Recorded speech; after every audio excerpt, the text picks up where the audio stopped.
ازدواج خودش چیز ساده‌ای نیست، مخصوصا اگر آدم تو سن پایین واردش بشه. ولی معمولا وقتی دو نفر تصمیم میگیرن که از یه جایی به بعد زندگی مشترکشون رو با هم بگذرونن، با نیتی خوب و قلبی صاف میرن جلو. کسی به خودش فکر نمیکنه اونی که من عاشقش شدم قراره یک روزی تهدید حساب شه برای من. کسی فکر نمیکنه این آدمی که من دارم بهش تکیه میکنم یه روزی میخواد تبدیل بشه به ترس و درد. اما توی این پرونده دقیقاً همین اتفاق میافته. یک داستان عجیب، تلخ و ترسناک که هر لحظهش بوی خیانت و خشونت میده.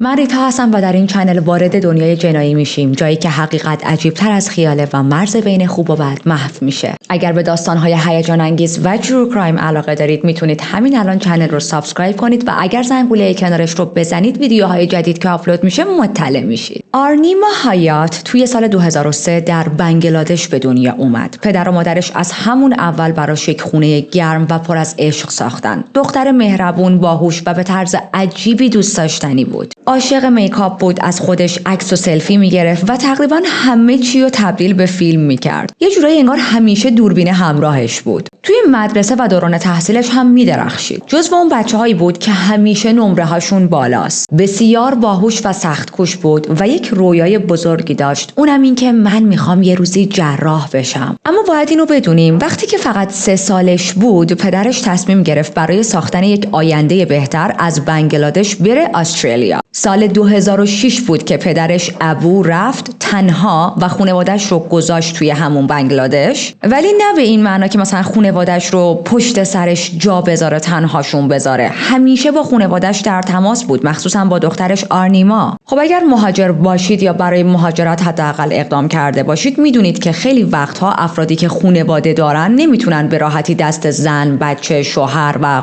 کل خانواده رو بگیرن و مثلا برن یک کشور دیگه. خیلی وقتها کشورها فقط به یک نفر اقامت میدن و بعد از مدتی اگر که طرف حالا تونست دووم بیاره یا یک سری شرایط رو واجد بود میتونه خانواده خودش رو بیاره و ابو هم همین شرایط رو داشت، نمیتونست از همون ابتدا با زن و بچه‌ش بره. ولی خب همونطوری که گفتم تمام مدت با خانواده‌اش در ارتباط بود، مخصوصا با آرنیما. هر بار که باهاش تلفنی صحبت میکرد آرنیما با اون صدای معصوم و بچگونه‌ای که داشت میپرسید بابا کی منو میاری پیش خودت توی استرالیا؟ و ابو هم بهش میگفت بابا جان دارم همه چیزو درست میکنم، به محض اینکه اقامت دائمم رو بگیرم تو و مامانت میایم پیش خودم. این دوری از خانواده 6 سال طول کشید و بالاخره بعد از 6 سال توی اکتبر سال 2012 تونست حرفش رو عملی کنه. همسر و دختر 9 سالش رو آورد استرالیا تا همه با هم یک شروع تازه داشته باشن. بعد از رسیدن همسر و بچهش هم خانواده‌شون تبدیل شد به مهاجرهای موفقی که خودشون رو بالا کشیده بودن. توی یک محله قصابی باز کردن و کم کم بین مردم جا افتادن. آرنیما هم خیلی خوب داشت با زندگی جدیدش کنار می اومد. خب چون توی سن کم وارد یک کشور انگلیسی زبان شده بود و یادگیری زبان براش راحت تر بود، زبان انگلیسیش خیلی قوی شد. یعنی یه جورایی میتونم بگم زبان انگلیسی رو قورت میداد و با خانواده‌اش تونستن بالاخره تابعیت استرالیا رو بگیرن. یه خواهر کوچیک هم به دنیا اومد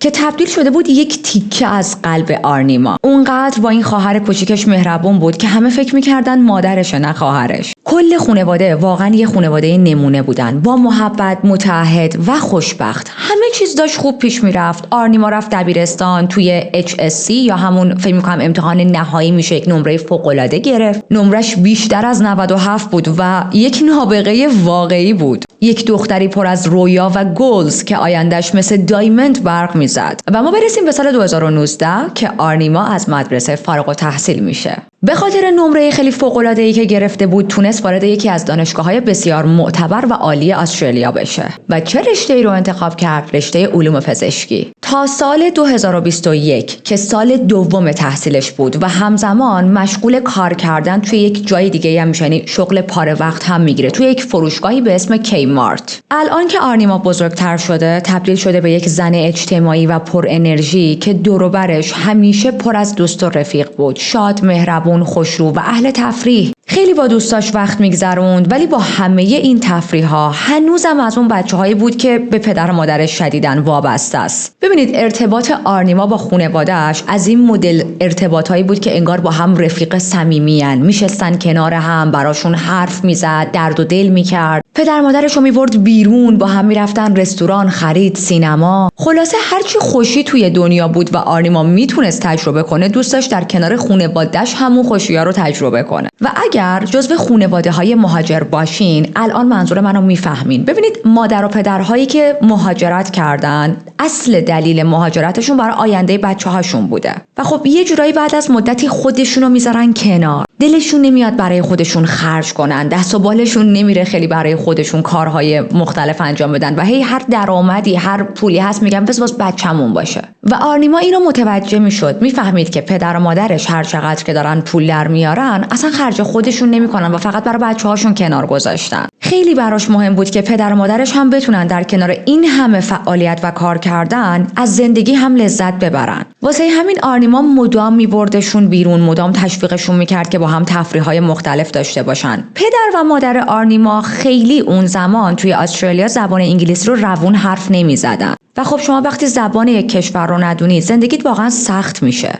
اما با وجود این سختی‌های زندگی تونسته بودن که همه چیز رو خوب از نو بسازن و خانواده موفقی بودن، هم داخل خانواده‌شون و هم توی کار و کاسبیشون. خب این خط زمانی که ما هستیم، آرنیما 18 سال است و یک تغییر کوچیکی توی رفتارش به وجود میاد که مادر و پدرش متوجه میشن. نظر پدر و مادرش جلب میشه به این که آرنیما بیشتر وقتا حواسش پرته، مدام با گوشیش داره ور میره. البته زیاد با گوشی کار کردن برای یک دختر جوون چیز عجیبی نیست، مخصوصا کسی مثل آرنیما که عاشق سلفی گرفتن و عکس انداختن و کلا تولید محتوا بود. آرنیما از اون شخصیتایی بود که همیشه لباساشو با دقت انتخاب میکرد، عاشق خرید رفتن و آرایش کردن بود. ولی این بار اینکه کلش یه سر توی گوشیش بود با دفعه‌های دیگه فرق داشت. کلا یه جور خاصی تو خودش بود که قبلا چنین رفتاری کمتر ازش دیده میشد و خانواده‌اش خیلی زود فهمیدن دلیل این همه تغییر رفتار یه چیزه، اونم این که آرنیما عاشق شده. برای اولین بار توی زندگیش دوست پسر داشت، پسری به اسم میراج زافار. میراج متولد سال 2001 توی سیدنی بود. درسته توی استرالیا به دنیا آمده بود، اما اصالت پدر و مادرش مال پاکستان بودن. پدرش چندین سال پیش قبل از اینکه میراج به دنیا بیاد سفر کرده بود، در واقع مهاجرت کرده بود به استرالیا و الان تبدیل شده بود به یک راننده تاکسی. مادرش هم خونه دار بود. تا سال 2011 میراج توی یک مدرسه اسلامی درس میخوند، ولی بعدش سال 2012 رفت مدرسه دیگه‌ای. این تغییر مدرسه باعث شد که مجبور شه کلاس 11 رو دوباره بخونه و خب بعدش اصلا دیگه سال آخر رو، یعنی سال 12 رو تموم نکرد و درسش رو ادامه نداد. این رو هم در نظر بگیریم توی سیستم استرالیا مثل خیلی از کشورهای دیگه سال آخر دبیرستان سال مهمیه و کسی که سال آخر دبیرستان رو نخونه، اون آزمون HSC رو نده، نمیتونه خیلی آینده درسی درخشان و خوبی داشته باشه و اصلا کلا اون نمره خیلی مهمه. این آزمون HSC یه چیز تو مایه‌های کنکور خودمونه. البته من خاطرات خیلی پررنگی از کنکور و اینا ندارم داخل ایران و نمیدونم مقایسه‌ام الان درسته یا نه. اما حالا از معراج میخوام بیشتر براتون بگم. معراج یک پسر قد بلند بود اما بسیار لاغر و استخونی بود. از نظر رفتاری از این شخصیت‌هایی داشت که انگار زیر پوستش آتیشه، یه انرژی زیادی جمع شده. دوستا و همکلاسیاش زمانی که دبیرستان میرفت میگفتن همشون با هم که معراج اصلاً به درس خوندن علاقه نداشت، نه به خوندن، نه به تمرکز کردن، نه حتی به این که سر کلاس ها بشینه. همیشه هم جزو بچه‌های شلوغ و ترابل میکرز کلاس بود، از اینایی که وسط درس خنده را میندازن، مثلا معلم رو مسخره میکنن، برای معلم جوک درست میکنن، تک و توک بعضیا رو بولی میکنن و کلا دنبال جلب توجهن. اصلا یکی از پوینت های اصلی معراج جلب توجه بود که از بقیه توجه بگیره، مخصوصا از دخترها. تمام مدت هم دور و بر دخترها دیده میشد. بعد از اینکه مدرسه رو ول کرد و اون اون آزمون رو نداد، رفت دنبال کارهای ساختمونی و در حالی که داشت توی ساختمون کار میکرد یک علاقه شدید و تقریباً وسواسگونه‌ای پیدا کرد به جیم. شروع کرد به بدنسازی و ماسل بیلدینگ. خب قدش بلند بود و بدنش جای این رو داشت که مثلا حالا یه مقدار بهتر بشه. پس انقدر رو بدنش کار کرد که کم کم تبدیل شد به یک چهره ترسناکتر و درشت‌تر از قبل. حالا چرا میگم ترسناکتر؟ به خاطر اخلاق و رفتارش، وگرنه اندام درشت و حالا پرماسل دلیل بر بد بودن نیست. انقدر به خاطر این باشگاه رفتن تغییر میکنه که رفقای قدیمیش که چند سال بعد عکساشو دیدن میگفتن ما اصلا نمیشناسیمش، اصلا انگار یک آدم دیگه‌ای شده. و حالا معراج با آرنیما آشنا شدن، با هم وارد رابطه شدن و رابطهشون به سرعت نور پیش رفت. خیلی زود با هم آشنا شدن، خیلی زود عاشق هم شدن. از اون عشقای شدید و آتشین که انگار دنیا یه طرف، این دو نفر یه طرف. وقتی که با هم حرف می‌زدن متوجه شدن که رویاهای هر دوشون یکیه، هدفشون یکیه و آرنیما واقعاً باور کرده بود که این آدم عشق زندگی منه. البته من نمیدونم واقعاً چطوری به این نتیجه رسیدن که ما اهداف و رویاهامون مثل همه، به خاطر اینکه گفتم بهتون آرنیما اصلا آدم درسخونی بود، زرنگ بود، دانشگاه داشت میرفت، می‌خواست جراح بشه و معراج حتی سال آخر دبیرستانش رو هم تموم نکرده بود و داشت به عنوان کارگر ساختمون کار میکرد. ولی خب میشه یه حدسایی زد، احتمال زیاد معراج دروغ گفته بود به آرنیما. anyway آرنیما واقعا باور کرده بود که عشق اولش همین عشق و بسیار هم واقعیه و خب این رو فراموش نکنیم که سن آرنیما خیلی کمه. میدونین منظورم چیه؟ کدوم از ماها توی 18 سالگی انتخاب‌های عالی داشتیم؟ آرنیما درگیر اون احساساتی شده بود که دلش می‌خواست تا ته همه چی فقط با این آدم بره و دیگه نمیتونست هیچ چیزی رو منطقی ببینه. و الان مادر و پدرش فهمیدن که آرنیما دوست پسر داره و عاشق شده و موقعی که فهمیدن دوست پسرش معراجه اصلاً خوشحال نشدن. مادر و پدر آرنیما از همون ابتدا نمیتونستن با معراج کنار بیان، به خاطر اینکه معراج بسیار شخصیت تهاجمی داشت، بسیار پسر پررو و پرتوقعی بود. میدونید از این شخصیت‌های باسی داشت، به خصوص توی رابطش با آرنیما. و خب اینا چیزایی هستن که یک مادر و پدر نگران میشن، یک رد فلگه و اینا همه باعث میشه که اون مادر و پدر بچه‌شون رو زور کنن که بابا این آدم به درد تو نمیخوره ها. obviously معراج اصلاً اون تایپ پسری نبودش که اونا برای دخترشون آرزو می‌کردن. بعد میدونید معراج چه جوری بود؟ آدم فکر میکنه که خب ما بارها اینو تجربه کردیم که وقتی یک پسری با یک دختری میخواد وارد رابطه شه، مخصوصا اگر اون دختر مثلا چطوری بگم تک فرزند باشه یا تنها دختر بزرگ خانواده باشه، پسره یه حالتیه که خب من دیگه باید خیلی خودم رو خوب نشون بدم به خانواده و خودم رو تو دل مامان و باباش جا کنم. مثلا من یادمه اون دوست پسریم که واقعا انچوچک بودن هم با وجود انچوچک بودنشون جلوی مام بابای من موش میشدن و خودشونو خیلی آقا نشون میدادن. ولی معراج نه، اصلا همچین قصدی نداشت. از همون ابتدا حتی جلوی خانواده آرنیما دنبال قدرت نمایی بود. لحنش همیشه دستوری بود. مثلا جلوی خانواده آرنیما رسما بهش میگفت بیا بریم فلانجا، دارم میام دنبالت بریم فلانجا. میدونی یه حالتی که فقط من برای تو برنامه میریزم و تصمیم میگیرم، بدون اینکه اصلا نظر آرنیما براش مهم باشه، بدون اینکه اصلا نظر خانواده آرنیما براش مهم باشه. خب همین رفتار و کاراش باعث شد که مادر و پدر آرنیما اصلا حس خوبی به این آدم نداشته باشن. اونا انتظار داشتن دخترشون یک مرد محترم و مؤدب رو بیاره خونه، نه کسی که از همون روز ابتدا بخواد کنترلگری و زورگوییشو به بقیه نشون بده.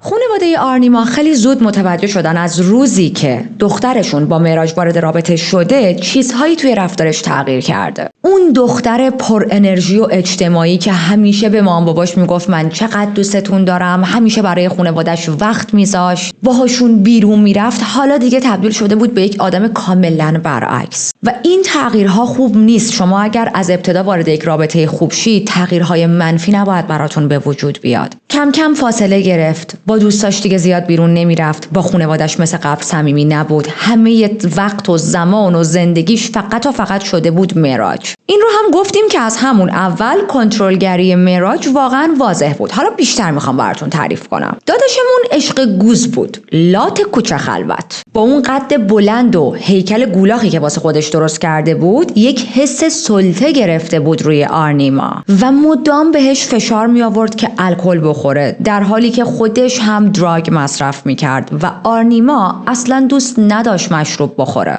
یعنی اصرار داشت آرنیمایی که همیشه سرش تو درس و روابط سالم و زندگی نرمال بوده، این دختر رو تغییر بده، ارزش‌های زندگیش رو تغییر بده و تبدیل کنه به اون چیزی که خودش دوست داره. تا برسیم به ماه می 2021 که معراج یک دعوای شدید با آرنیما را میندازه، به خاطر اینکه فکر میکرده آرنیما رو با یک مرد دیگه‌ای دیده. آرنیما با قاطعیت میگه که نه اصلا اینطور نیست، همه چیز رو انکار میکنه، اما خب معراج اصلا نمیخواست به حرفش گوش کنه. پاشو کرده بود توی کفش که الا بلا من تو رو با یه مرد دیگه دیدم و کار به جاهای ترسناک کشید. دعواشون انقدر شدید شد که با خفه کردن آرنیما تموم شد. بله واقعا معراج انقدر به گلوی آرنیما فشار آورد که آرنیما برای چند لحظه از حال رفت و بیهوش شد. آرنیما از ترسش همون موقع اینو برای هیچ کس تعریف نکرد و چند وقت بعد این موضوع رو برای دوستاش تعریف کرد. اما با وجود اینکه دوستاش بهش گفتن برو ازش شکایت کن، این کار نرمالی نیست، شکایتی نکرد از معراج. میدونید چرا؟ چون معراج شروع کرد بعدش کلی عذرخواهی کردن از آرنیما، نازشو کشیدن و تلاش کرد که همه چیز رو عادی جلوه بده. و خب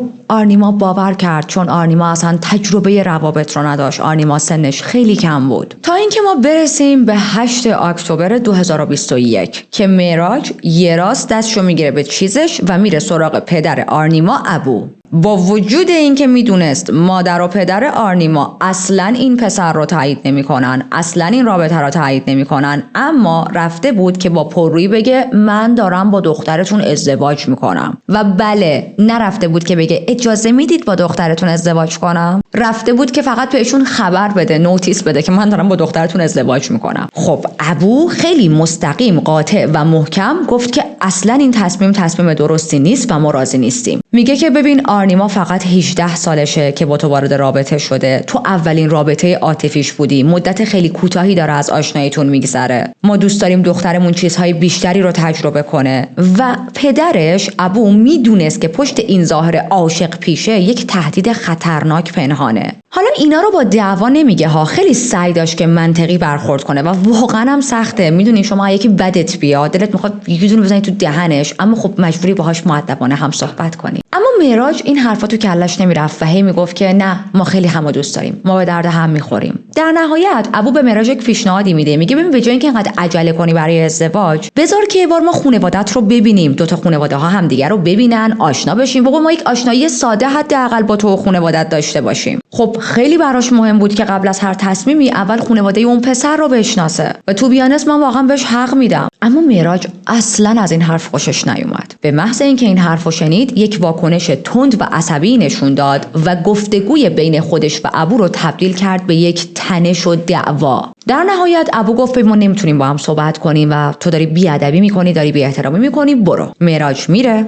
دور و بر ساعت 1:09 شب همون روز گوشی ابو شروع میکنه به زنگ خوردن از یک سری شماره ناشناس در واقع. یه بار زنگ خورد، ابو جواب نداد، حس میکرد که این معراجه. 2 بار جواب نداد، 3 بار همینطور. دیگه بار 4م وقتی نان استاپ هی طرف داشت زنگ میزد، ابو برمیداره و اون طرف خط معراج بود. به محض اینکه ابو گوشیو برمیداره، معراج با یک صدای بلند و پر از خشم شروع میکنه به فریاد کشیدن، فحش دادن، تهدید کردن. با گستاخی و پررویی تمام به ابو میگفت ببین تو مردی یا زنی، چرا نمیتونی تصمیم بگیری؟ من فقط ازت یک جواب خواستم، اگه نمیتونی جواب بدی میکشمت. ابو وحشت زده و ناراحت حدود 2 ساعت بعد از اون تماس میره اداره پلیس و از معراج شکایت میکنه. چون خب ببینید معراج ابو رو تهدید به قتل کرده بود و پلیس میره سراغ معراج، بهش میگن که همچین چیزیه، تو همچین گندگویی هایی کردی. و معراج هم خیلی پررو برمیگرده میگه که آره من پدر دوست دخترمو پشت تلفن تهدید کردم، پای حرفم هستم. خب همین کافی بود تا پلیس برای محافظت از ابو یک حکم رسمی صادر کنه، چیزی به اسم AVO یا همون دستور منع خشونت خانگی، منع رفت و آمد برای معراج. طبق این حکم معراج به هیچ وجه حق نداشت ابو رو تهدید کنه، اذیتش کنه، دنبالش کنه یا حتی بهش نزدیک شه، تماس بگیره. حتی اگر ابو حیوان خونگی داشت، معراج حق نداشت به حیوان خونگیش هم آسیب برسونه. طبق این حکم نباید به خونه یا محل کار ابو نزدیکتر از 200 متر میشد. اما خب همونطوری که ما میتونیم حدس بزنیم به خاطر اکسپریانسی که توی پرونده های جنایی داریم، همچین حکم ها و محدودیت هایی برای افرادی مثل معراج فقط و فقط تبدیلشون میکنه به جرقه یک خشم، به جای اینکه بخوان عقب نشینی کنن. الان که دیگه نمیتونه به این خانواده نزدیک بشه، یک نقشه جدیدی میکشه، چون خب دیگه آرنیما رو هم نمیتونست ببینه دیگه. با زبون و حرف و به بازی گرفتن احساسات آرنیما راضیش میکنه که از اون خونه بره. بهش گفت بالای 18 سالته، میتونی از اون خونه بیای بیرون و بیا با هم زندگی کنیم. همون روز آرنیما رفت پیش پدرش و گفت که من میخوام برم با معراج زندگی کنم، میخوام برم باش ازدواج کنم و شروع میکنه وسایلش رو جمع کردن.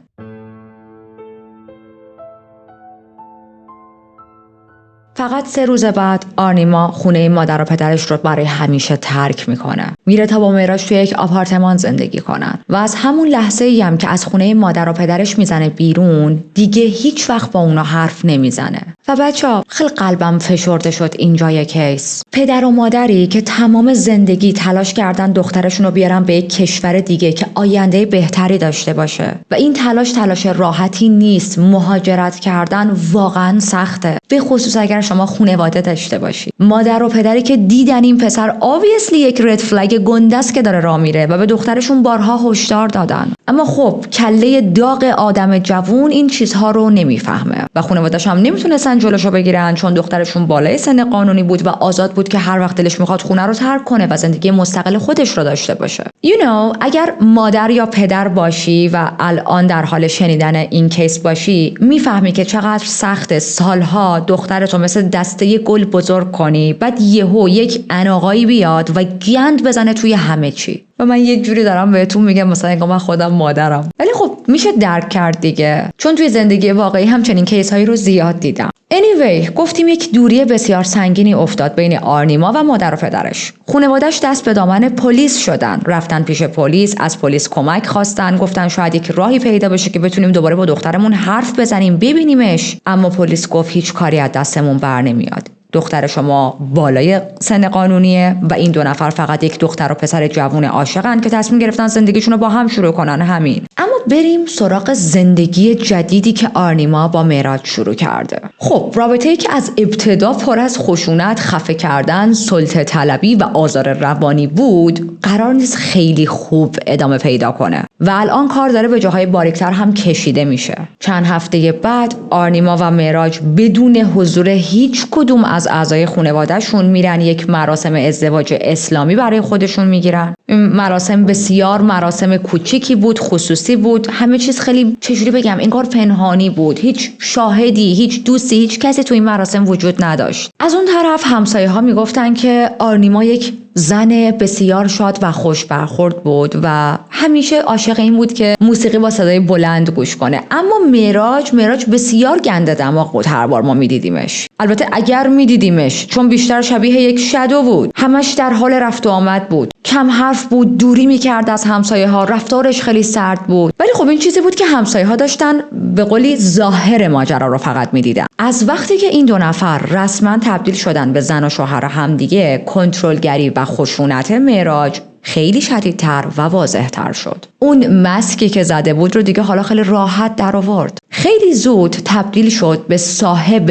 بدن و ذهن آرنیما. اصلا اجازه نمیداد آرنیما از خونه بیرون بزنه مگر با اجازه خودش، اونم در حالی که بهش بگه باید چی بپوشی، کی بری، دقیق کی برگردی، یا مثلا خودم ببرمت. با کلمات و حرف‌ها یک سر تحقیرش میکرد. تمام مدت بهش میگفت تو یک احمقه به تمام معنایی. و تو پیام‌هایی که بینشون رد و بدل شده بود، آرنیما از کتک‌هایی گفته بود که تا مرز کشته شدنش ادامه پیدا کرده بود. توی پیام‌ها رسما به معراج گفته بود که من احساس می‌کنم تبدیل شدم به برده تو، من از موقعی که باهات ازدواج کردم تو داری بدترین شکنجه‌ها رو روی من انجام میدی. و حتی توی یه سری از پیام‌هاش خواستار طلاق هم شده بود. توی یکی از این پیام‌ها تو دیسمبر سال 2021 آرنیما برای معراج نوشته بود که معراج اگر مردم بفهمن بین من و تو چی میگذره و تو چه کارهایی با من کردی، یک راست میری زندان. معراجم خیلی ریلکس، خیلی خونسرد در جواب این پیام نوشته بود کی میخواد بفهمه. توی یک پیام دیگه آرنیما نوشته بود من هیچ وقت دلم نمیخواد از تو بچه دار شم و یک پسر به دنیا بیارم و اون پسرم یه زمانی مثل توشه. و معراج در کمال زورگویی و پررویی براش ریپلای گذاشته بود که اتفاقا ما قراره با هم بچه دار شیم، کلی پسر به دنیا بیاریم که همشون هم مثل من باشن. این تو خواب منبولشو میبریدی تمام بشه بره دیگه، نمیتونست بچه دارم بشه. و شاید دردناکترین جمله‌ای که آرنیما براش فرستاده بود این بود. نوشته بود که من سری چیزا رو نمیخوام جلوی خودت بگم و مجبورم برات تکست بذارم به خاطر اینکه میترسم دوباره منو کتک بزنی، میترسم دوباره منو له کنی. و معراج با وقاحت براش این جوابو گذاشته بود که ببین گذشته رو فراموش کن، هر کاری که کردم من نبودم اصلا. اما خب معراج واقعا قصد تغییر نداشت، همون آدم بود و تازه روز به روز بیشتر و بیشتر هم داشت آرنیما رو نابود میکرد، هم از درون هم از بیرون. آرنیما دیگه واقعا نمیتونست تحمل کنه. به چند تا از دوستاش گفت که از رفتارهای خشن و وحشتناکی که معراج باهام داره خیلی میترسم. از طلاق صحبت کرده بود پیش دوستاش، از اینکه نمیتونه این زندگی رو ادامه بده. توی پیام‌هایی که بین آرنیما و دوستاش رد و بدل شده بود بارها و بارها به این موضوع اشاره کرده بود که من میخوام از این رابطه بیام بیرون، من تصمیمم اشتباه بوده، من میخوام جدا شم، من میخوام طلاق بگیرم. حتی یه چند جا نوشته بود باید برم پیش پلیس و ازش شکایت کنم. اواخر نوامبر سال 2021 یک عکسی از صورتش فرستاده بود و توی این عکس صورتش کاملا زخمیه. اینو برای یک دوستاش فرستاده بود و زیرش نوشته بود پشیمونم، خیلی پشیمونم از اینکه با معراج ازدواج کردم. و این عکس جدید بود، یعنی دقیقاً همین چند لحظه پیش معراج چنان کتکی زده بود که صورتش زخم شده بود. ماه بعد آرنیما به یکی از دوستاش گفته بودش که خیلی ناراحتم، کلی گریه کردم به خاطر اینکه دیدم یک زن دیگه‌ای توی اینستاگرامش با معراج عکس گذاشته. و خب من فهمیدم معراج تمام این مدت به من دروغ میگفته، به من خیانت کرده، با زن یا زن‌های دیگه‌ای میگرده و اینقدر وقیحه که عکس گذاشتن و مجدد توی آخر پیام‌هاش از طلاق صحبت کرده بود. ولی میدونید بدترش چیه؟ اینکه معراج به جای اینکه پشیمون باشه یا عذرخواهی کنه یا حالا هر چی، آرنیما رو مجبور میکنه که اکانت اینستاگرامش رو پاک کنه تا دیگه هیچ مردی نتونه به اون پیام بده، در حالی که خودش آزادانه اکانت داره و هر کاری دلش میخواد میکنه و در حالی که متأهله با زنهای دیگه عکس 2 نفره میذاره، اما زن خودش باید اینستاگرامش رو پاک کنه که یه وقتی یه سوسک نری از کنار اکانتش رد نشه. شب 29 جنوبری سال 2022 آرنیما دوباره به یکی از دوستاش پیام داده بود و گفته بود که ازدواج با معراج یکی از بزرگترین اشتباههای زندگی من بود. نوشته بود خیلی تلخه که معمولا همون مردهایی که زنها رو به خیانت متهم میکنن خودشون دارن بیشترین خیانت رو انجام میدن. افرادی که بسیار بددلن، پر از شکن، ولی خودشون مقصر اصلی توی اون رابطه هستن. بعد از توی پیام‌هایی که داشت برای دوستش مینوشت یک چیز دیگه هم میشد فهمید، اینکه انگار هر بار که معراج این دختر رو کتک میزد بعدش یک عالمه اصرار میکرد که ببین خودت مقصری، تو یه کاری کردی که من کتکت بزنم، وگرنه من که نمیخواستم کتکت بزنم.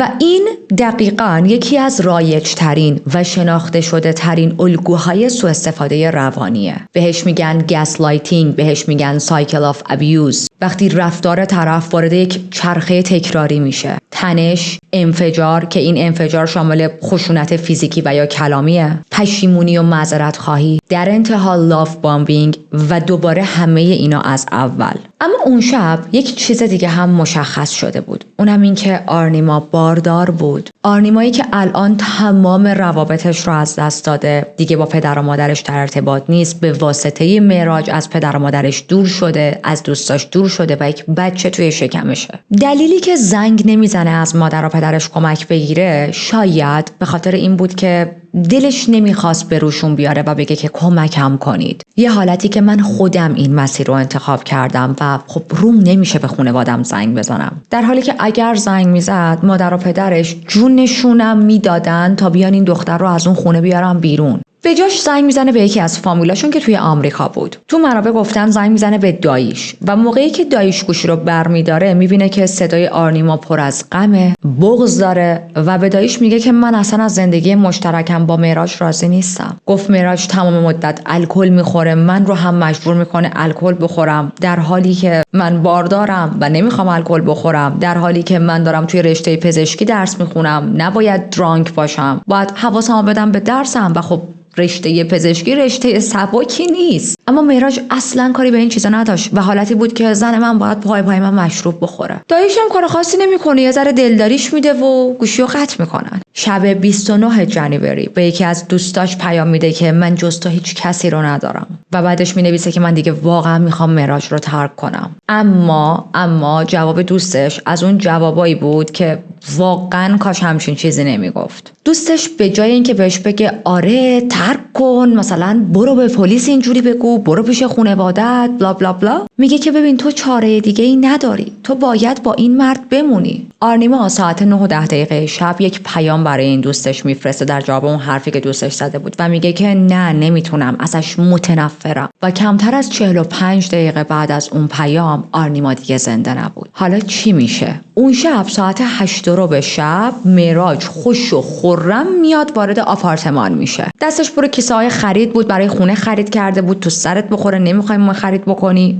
و در حالیه که آرنیما نشسته تو خونه و تصمیمش رو گرفته. به محض اینکه معراج رو میبینه بهش میگه که من میخوام طلاق بگیرم، میگه که من واقعا میخوام از این رابطه تاکسیک خلاص بشم برای همیشه. معراج عصبانی میشه، خشمش فوران میکنه و دعوا میکشه به یک خشونت شدید. مشخص نیست که آرنیما رو با دست خفه میکنه یا بالش میذاره رو صورتش و خفش میکنه، ولی نتیجهش یه چیز بود. یک زن 19 ساله باردار جونش رو از دست داد به دست کسی که قول داده بود کنارت میمونم. بعد از قتل معراج کاملا آروم بود. ساعت 9:55 شب از آپارتمان رفت بیرون، گوشیشو برداشت و به یکی از دوستاش زنگ زد. به دوستش چی گفت من با زنم دعوام شده، زنم به من چنگ انداخته و رابطمون رابطه خیلی تاکسیکی بوده. به یکی دیگه از دوستاش زنگ میزنه، بهش میگه که من پارسال با این دختر ازدواج کردم، خانواده‌اش منو نمیخواستن، ولی خب من فقط واسه این باهاش ازدواج کردم که میخواستم با هم بچه دار شیم. و بعد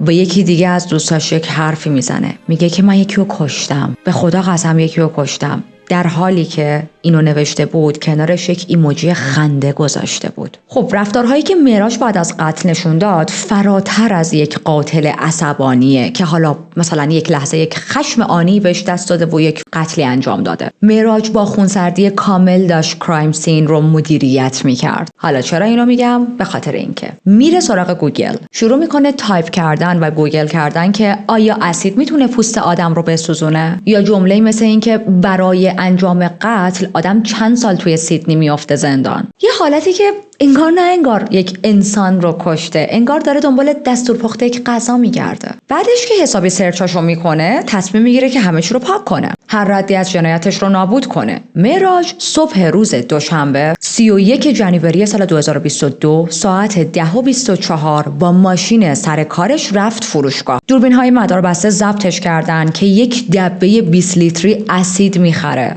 برمیگرده خونه، میره سمت حموم و اون اسید رو روی بدن بیجون و باردار آرنیما میریزه. صورت آرنیما رو به پایین توی وان افتاده بود. تمام اسیدو میریزه، ولی اینجا کارش تموم نشد. دوباره برمیگرده همون فروشگاه، این بار 4 تا دبه 20 لیتری میخره و بعد برمیگرده خونه و همه رو میریزه داخل وان. و الان دیگه وان پر شده بود از اسید و یک بدنی که داشت توی اون اسیدها میسوخت. بدن آرنیما، زن 19 ساله‌ای که فقط میخواست یک عشق واقعی رو تجربه کنه، الان داشت توی اسید حل میشد. فقط چون به این مرد گفت نه من دیگه نمیخوام باهات باشم. معراج فقط یک هدف داشت از اسیدی که روی بدن آرنیما ریخت، اونم این که هویت آرنیما رو از بین ببره و مفقودش کنه و بعد از چند وقت اگر کسی اومد و گفت زنت خوبه که مثلا نمیدونم از خونه گذاشته رفته، چهره‌ای رو داشت از بین میبرد با اسید که بارها و بارها به این چهره نگاه کرده بود و این چهره براش خندیده بود، این چهره بهش گفته بود دوست دارم. بعد از تمام این کارها معراج گوشی رو برداشت و به مادرش زنگ زد. گفتش که با همسرم آرنیما دعوام شده و توی این درگیری آرنیما بیهوش شده و حالا دیگه نفس نمیکشه. مادرش خیلی نگران میشه و بهش میگه که همین الان زنگ میزن به اورژانس. ولی معراج در جواب میگه که نه، من زنگ نمیزنم، میترسم پلیس بیاد منو بگیره و ببرم بندازن زندان. یعنی اصلاً براش مهم نبود که یک زن رو کشته، فقط میترسید که خودش گیر نیفته. حتی تو همون کانورسیشنی که با مادرش داشت درباره قیمت بلیت هواپیما میپرسه.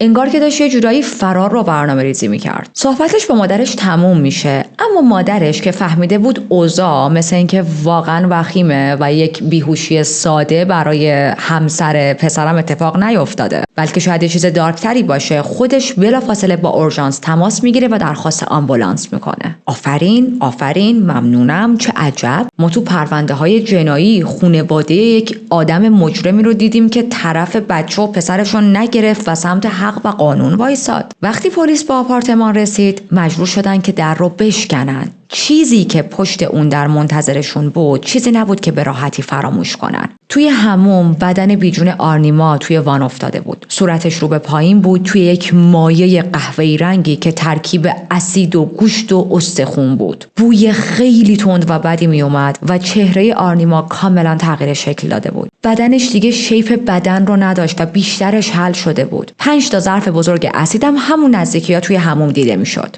ببینید بوی مواد شیمیایی توی اون خونه انقدر شدید و خطرناک بود که پلیس مجبور شد بگه کل ساختمون رو تخلیه کنن همه. بعد با ماسک و لباس مخصوص برگشتن. شدت آسیبی که به بدن آرنیما وارد شده بود اونقدر زیاد بود که فقط از طریق تست DNA تونستن هویتش رو مشخص کنن. و بچه‌ها فقط یه پا از آرنیما سالم مونده بود. همسایه‌های پلیس گفتن که شب قبل صدای جیغ از آپارتمان شنیدن، اما خب گفتیم که دعوای زناشوییه و دخالت نکردیم و ای کاش فقط یکی از همونا همون شب به پلیس زنگ میزد. اما از معراج خبری نیست. معراج چست شده رفته هوا. با همون ماشینی که مال شرکت بود ناپدید شده بود تا اینکه ظهر حدود ساعت 12:20 وقتی که پلیس رسما عکس و اطلاعات ماشینش رو همه جا منتشر کردن و نیروهای دیگه هم داشتن دنبالش میگشتن تونستن دستگیرش کنن. مشخص معراج چه برنامه‌ای تو سرش داشت و داشت کجا میرفت. اما خب میبرنش برای بازجویی. توی بازجویی یه جوری حرف میزد انگار هیچ اتفاقی نیفتاده. میگه که رابطه‌ام با آرنیما به طور کلی رابطه خوبی بود، فقط گهگاهی بحث‌های معمولی داشتیم مثل هر زوج دیگه‌ای. آره مثلا خیلی عادیه، زوجای دیگه یه سر همو کتک میزنن، مثلا هر از گاهی همو تو اسید حل میکنن. راست میگی. بعد پلیس اوییدنس رو بهش نشون میده. میگه ببین ما میدونیم تو این کارو کردی، اینها مثلا توی دوربین‌های مداربسته صورتت، ظاهرت، همه چی افتاده که رفتی داری اسید میخری. و فکر میکنید معراج چی میگه؟ میگه تو این دوربینا تو فیلم‌ها چقدر خوشتیپ افتادم. بله درست شنیدید. آدمی که چند ساعت قبل زن 19 ساله باردارش رو توی اسید حل کرده الان داره راجع به ظاهر خوبش تو دوربین ها صحبت میکنه. خیلی زود به اتهام قتل متهم و بازداشت شد و دادگاهش توی اپریل سال 2022 شروع شد. و حالا بریم سراغ پدر و مادر آرنیما. پدر و مادر آرنیما مجبور شدن تمام اون کابوس‌های چند ماه اخیر زندگی دخترشون رو توی دادگاه مرور کنن. تمام پیام‌ها، تمام چیزهایی که آرنیما به دوستاش گفته بود، کتک‌هایی که خورده بود، عکس‌هایی که توی گوشیش موجود بود. نه تنها دخترشون رو از دست داده بودن، بلکه نوه بیگناهشون رو هم هرگز ندیده بودن و اصلا نمیدونستن دخترشون بارداره. غم و ناراحتی این اتفاق برای پدر و مادر آرنیما انقدر زیاد بود که کل خانواده شکستن.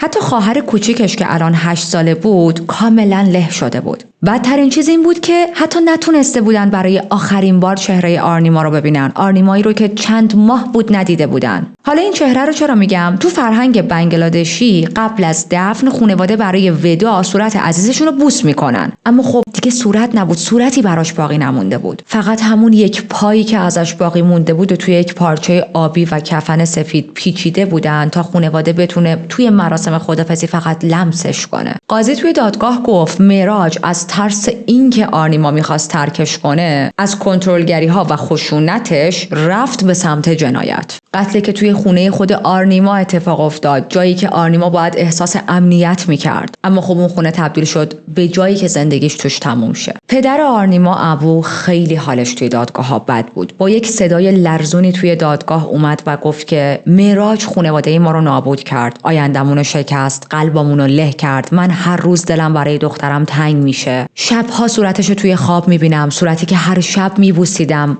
و این صورت رو معراج سوزوند. میتونی تصور کنی کسی بچت رو بسوزونه؟ و اما مادر آرنیما، مادرش انقدر شکسته بود که حتی نتونست توی دادگاه ها حضور پیدا کنه. فقط نوشته‌اش توسط یک شخص دیگه ای خونده شد. نوشته بود که دیگه نه لبخند برام مونده نه شادی، فقط درد و اشک تو زندگیم هست، اشکایی که تمومی ندارن. این دردی که توی سینمه یک لحظه هم آروم نگرفته. حالا هر جمعه میرم کنار قبرش میشینم، چمن رو نوازش میکنم چون دیگه نمیتونم موهاشو نوازش کنم، سنگ قبرش رو میبوسم، بغلش میکنم چون دیگه بغل خودش رو ندارم. معراج هم نامه‌ای به دادگاه نوشت که نمیدونم چطور باید بابت کارام معذرت خواهی کنم، برای همه چیزایی که باعثش شدم، برای همه آدم‌هایی که با رفتارم زندگیشون رو نابود کردم. این کاریه که هیچ کس نباید با یه انسان بکنه. اما قاضی یک چیزی رو توی دادگاه اشاره میکنه. میگه معراج در تمام طول دادگاه حتی یک بار هم اسم آرنیما رو به زبون نیاورد. تمام مدت بهش میگفت همسرم. این نشون میده که این مرد هیچ وقت آرنیما رو به عنوان یک انسان مستقل ندیده بوده. به آرنیما به عنوان یک دارایی، یک چیزی که مال خودش بوده نگاه میکرده، در حدی که حتی توی دادگاه هم نمیتونست اسمشو بیاره و میگفت همسر من. دیدگاهی که دین اسلام به زن داره. زن در دین اسلام فقط و فقط یک دارایی حساب میشه و نه یک انسان. و تو بیانست معراج برای من چهره واقعی از یک مرد مسلمون بود. مردی که برای خودش حق چند همسری قائله و مدام داره به همسرش خیانت میکنه و معتقد من چون مردم میتونم چند تا زن دور برای خودم داشته باشم ولی تو نه، تو اصلا پشه نر نباید تو این خونه رد شه. و از اون طرف ورود و خروج همسرش رو هم چک میکنه، کنترل میکنه، پوششش رو کنترل میکنه، اینکه با کی در ارتباط باشه با کی در ارتباط نباشه. توی دیسمبر سال 2024 یعنی فقط همین چند ماه پیش، وقتی معراج 23 سالش بود، حکم نهایی رو براش صادر میکنن و میخوام هرس بخورید. برای قتل یک زن 19 ساله که تازه باردار هم بود به معراج 21 سال و 6 ماه زندان میدن. اوکی، اونم چی؟ حداقل 16 سالو بگذرونه بعد بتونه برای آزادی مشروط درخواست کنه. در مورد حکم زندانش نه که فقط من هرسم گرفته باشه یا شماها هرستون گرفته باشه، بقیه آدم‌ها هم خیلی عصبانی شده بودن و یک کمپینی را میندازن به اسم change.org و تو این کمپین میگفتن که این آدم باید تا آخر عمر توی زندان بمونه. برای چی به این آدم اجازه آزادی میخواید بدید؟ چون اسید ریختن رو نمیشه گذاشت به حساب خشم لحظه‌ای و آنی، چون خندیدن بعد از قتل، ایموجی خنده فرستادن یک اشتباه ساده نیست. اما خب دادگاه باور داشت چون معراج جوونه شاغله شاید بشه اصلاحش کرد. و باز سوال بقیه توی اون کمپین این بود که یک مردی که انقدر با برنامه، انقدر بیرحم یک زن رو از بین میبره، واقعا فکر میکنید قابل تغییره؟ من خودم جوابم به این سوال اینه که فکر نمی کنم و هرگز هم دلم نمیخواد توی یک جامعه‌ای زندگی کنم که بدونم آدمی که مثلا توی هواپیما کنار من نشسته یا توی رستوران میز بغلیمه یا توی مغازه‌ای که من دارم خرید میکنم داره اونور خرید میکنه. این آدم یک زمانی یک چنین قتلی انجام داده اما الان آزاد شده چون دادگاه فکر کرده که این آدم شاید بتونه تغییر کنه. مثل همیشه قبل از اینکه با هم خداحافظی کنیم چند لحظه راجع به قربانی امروزمون صحبت کنیم. آرنیما میتونست یک مادر فوق‌العاده باشه. همونطور که آرزوی جراح شدن رو داشت میتونست یک جراح موفق بشه، یک آدم تاثیرگذار توی این دنیا. آرنیما بسیار باهوش و موفق بود، از یک خانواده مهربون و خونگرم اومده بود بیرون، ولی حالا خانواده‌اش باید بدون اون زندگی کنن. پدر و مادرش، خواهر کوچکترش هر روز با یک غم بی‌پایان سر میکنن و همه این درد و عذاب و رنج ها فقط به خاطر یک مرده که نتونست جواب نه رو بشنوه و دست به چنین جنایتی زد. یادش زنده و گرامی.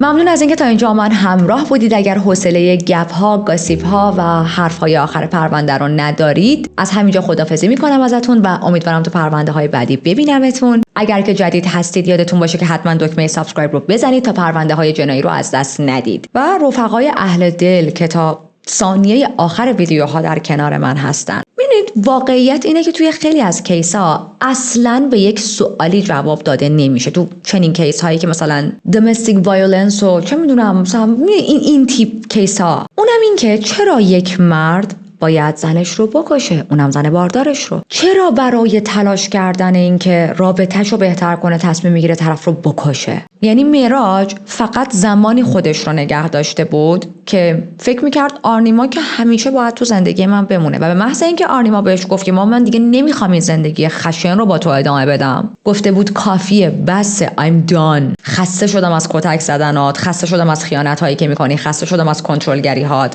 و معراج دیگه نتونست این حرفو تحمل کنه و زنش رو کشت. حتی خیلی راحت بچه‌ای تو شکمش رو هم کشت، چون حالتی بود که ببین تو که مال منی، بچه‌ای تو شکمت هم مال منه، پس من برای جون هر دوتون تصمیم میگیرم. معراج اصلا نمیتونست تحمل کنه یک نفر بدون اجازهش ازش جدا شه. انگار آدما برای جدایی از اون یکی مثلا با کسب اجازه کنن. و خب ما خیلی داریم این الگو رو میبینیم، مردهایی که به جای اینکه خودشون رو درست کنن ترجیح میدن که بزنن یکی رو بکشن، به جای ترمیم میرن سراغ نابودی. و متاسفانه این اولین باری نیست که ما همچین پرونده‌ای رو میشنویم، بار آخر هم نخواهد بود. این داستان تکراری خیلی از زنهاست، خیلی از زنهایی که فقط چون نگفتن، چون خواستن برن، خواستن یک جا نباشن، به بدترین شکل ممکن مجازات شدن، حالا از سمت پدر، از سمت فامیل، از سمت دوست پسر، از سمت شوهر. یعنی اگه دقت کرده باشین حتی تو خیابون هم ما این الگو رو زیاد دیدیم. مرد مزاحم میشه، تیکه میندازه، میخواد شماره رد و بدل کنه، میخواد آمار بده و زن دلش نمیخواد که یه نفر مزاحمش شه.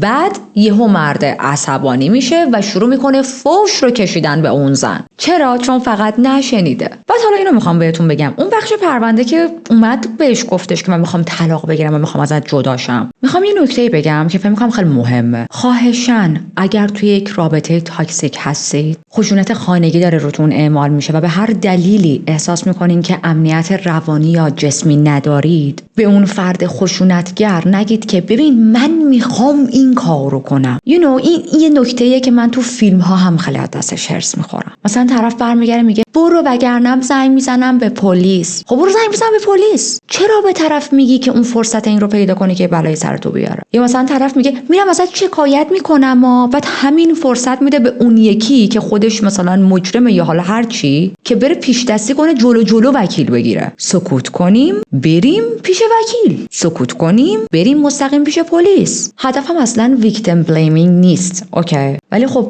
پوینت خیلی مهمه که دارم بهتون میگم، چون واقعا وقتی شما نکست مووتون رو به اینجور آدم ها بگید، احتمالش خیلی خیلی کمه، درصد خیلی پایینی همچین آدم هایی مثلا چجوری بگم یهو متحول نمیشن که بگن اوکی ما دیگه یهو عوض شدیم. یارو 20 خورده 30 خورده 40 خورده سال با اون الگوی رفتاری زندگی کرده، باهاش راحته، خوشحاله، کارش داره اونجوری پیش میره، نمیاد یهو با یک تهدید شما عوض شه. اما این تهدید شما بهش این فرصت رو میده که یک بلایی سرتون بیاره. یعنی شاید اگر آرنیما اون شب سکوت میکرد، هیچی نمیگفت، حالا با لبخند یا حتی شوآف کردن، فیلم بازی کردن، موضوع رو به شب میرسوند، به فردا میکشوند و تو اولین فرصتی که این مرد از خونه میزد بیرون، از اون خونه خارج میشد، میرفت پیش پدر و مادرش، میرفت اداره پلیس، اصلا پروندهش راهی چنل ما نمیشد. حالا از بحث کیس بیایم اینور، یک چیزی رو یه مدتی میخوام بیام براتون تعریف کنم، ولی خب تایمم اجازه نمیداد. امروز کم تایم آزادتر دارم، گفتم اینو آخر ویدیو بهتون بگم. من توی یه دونه از ویدیوها داشتم راجع به این صحبت میکردم که مثلا صبح زود از خواب پا میشم، یه سری پرونده ها رو ریکورد میکنم، 1000 تا کار میکنم و اینا. بعد 3-4 تا کامنت برام گذاشتین که توش پرسیده بودین که وای چطوری تو خوابتو تنظیم کردی، خوش به حالت، ما مثلا خوابمون خیلی به هم ریخته، ما خیلی اون سایکل خوابمون اصلا منظم نیست. حالا میخوام داستان این تنظیم خواب رو واسهتون تعریف کنم. من توی دوران اون ویروسی که اومد سال 2021 خوابم خیلی به هم ریخت. یعنی به قبل از اون ویروس زندگی من یک زندگی کاملا نرمالی بود. سالهای آخر دانشگاه بودم، درسمو میخوندم، کار میکردم، زندگیمو میکردم، صبح زود پا میشدم، شب مثلا سر 1 ساعتی میخوابیدم، همه چیز نرمال. بعد این ویروسه که اومد، چون چندین و چند ماه توی خونه قرنطینه شدیم و حق نداشتیم بزنیم بیرون، یک ساعتهای خاصی حق داشتیم بزنیم بیرون، فشار و استرس، اصلا همه چی با هم قاطی شد. خواب منم گه زده شد توش. بعد میگم گه زده شد واقعا یعنی چی؟ یعنی ببینید من روزها روزها خواب بودم، به معنای واقعی توی روشنی روز خواب بودم و شبها بیدار بودم. مثلا بقیه آدم‌ها آخرین وعده غذاییشون رو که می‌خوردن شامشون بود، من آخرین وعده غذاییم صبحونه بود. صبحونه ها رو می‌خوردم، میرفتم می‌خوابیدم، غروب خواب پا می‌شدم. بعد حالا سوای این که بدنم به هم ریخته بود، چون میدونید ما بدنمون به همچین سایکل خوابی عادت نداره، روانم هم به هم ریخته بود. یعنی متنفر بودم از این لایف استایلی که برام درست شده. اینجوری بودم که چیکار داری میکنی با بدنت دختر؟ این بود آرمان‌های امام. خلاصه سرتون رو درد نیارم، اون دوران تموم شد، ما به زندگی عادی برگشتیم، اما خواب من به زندگی عادی برنگشت. یعنی من به مدت نمیدونم بگم 2 سال، 1 سال و نیم، 2 سال و نیم، واقعا یادم نیست، ولی یک مدت طولانی من با خوابم درگیر بودم. یک کم بهتر شده بود، ولی مثلا چطوری بین 3 تا 5 صبح میخوابیدم، مثلا 11 12 ظهر از خواب پا میشدم. بعد برام منی که هم عاشق صبح‌های زودم، هم عاشق شب نشینیم، این واقعا اذیت کننده بود. بعد کار داشتم، درس میخوندم، نمیتونستم با این ساعت خوابی واقعا زندگی کنم. یعنی همه اینا رو داشتین خواب نامنظم تحت تاثیر قرار میداد. هر راهی که بگید رو من امتحان کردم، قرص ملاتونین، نمیدونم درینکای مثلا درینکای گیاهی که آرام بخشه یا خواب رو منظم میکنه، اسکرین رو قبل خواب بذار کنار، نمیدونم اصلا تمام پرده های خونم رو سفید کردم. پرده های اتاق من تیره بود، همه رو عوض کردم، سفید کردم، نازک کردم، میکشیدم که نور آفتاب بیاد تو اتاق من، اما باز مثل خرس میگرفتم میخوابیدم. و اینقدر برای من این داستان اذیت کننده شده بود و تو مودم هم تاثیر داشت دیگه، تو باشگاه رفتنم تاثیر داشت، تو همه چیم واقعا تاثیر بد داشت که رفتم از یک تراپیست کمک گرفتم. یعنی اصلا من جلسات تراپیم رو با اون تراپیست برای تنظیم خوابم شروع کردم. حالا بماند که به بعد از اونم شده که از تراپیستای خیلی خوب و امن من، اما یه حرف خیلی خوبی زد، حالا چیزی که واسه خود من جواب داد و خوابم رو تنظیم کرد. شاید برای شما جواب نده، شاید شما تجربه متفاوتی رو داشته باشید، شاید هم همونجوری که برای من خیلی خوب کار کرد برای شما هم خیلی خوب کار کنه. من فقط براتون تعریف میکنم، وگرنه من واقعا تراپیست نیستم بتونم بهتون راه حل بدم. اومدم من پرسید که خودت چجوری داری خوابتو تنظیم میکنی؟ بعد من بهش گفتم که مثلا فردا ساعت 6 صبح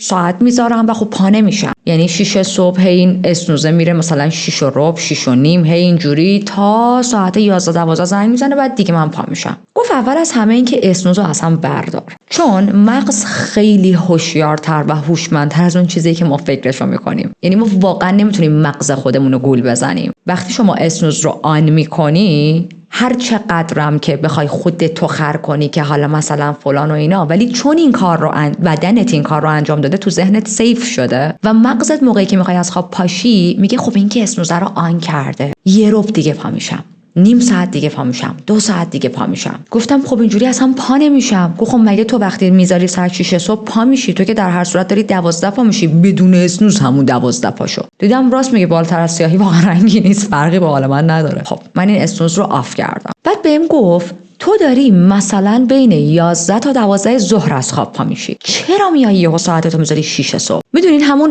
مثال ما که تو فارسی داریم که سنگ بزرگ علامت نزدنه. گفتم خب چون میخوام 6 صبح پاشم، چون میخوام سحرخیز شم. گفت عزیز من هر چیزی یک میدونی مرحله یا مراحلی داره، مثلا نباید آدم یهو از پله 1 بخواد بره پله 20 جر میخوره. البته تراپیستم خیلی بیانش خوب بوده، من دارم با بیان خودم تعریف میکنم براتون. گفتم خب چیکار کنم؟ گفت تو داری مثلا هر روز ساعت 12 ظهر پا میشی، فردا آلارم تو بذار 11:55 دقیقه. یه روز، 2 روز، 3 روز که رو این 11:55 دقیقه پا شدی، بکنش 11:50 دقیقه. بعد چند روز مثلا بکنش 11:45 دقیقه. هی 5 دقیقه اینو بکش عقب. اینکه تو یهو توقع داری در حالی که چند سال داری لنگ ظهر پا میشی، یهو 6 صبح پاشی، فردا یه جورایی امکان پذیر نیست. یعنی داری به بدنت یک شاک بزرگی میدی، ولی ریز ریز ریز بدنت باهات کنار میاد. بعد اولش ذره خورد تو پرم، گفتم یعنی چه؟ خب این چند ماه طول میکشه من بتونم به اون خواب ساعت خوابی مورد نظرم برسم. ولی انجام دادم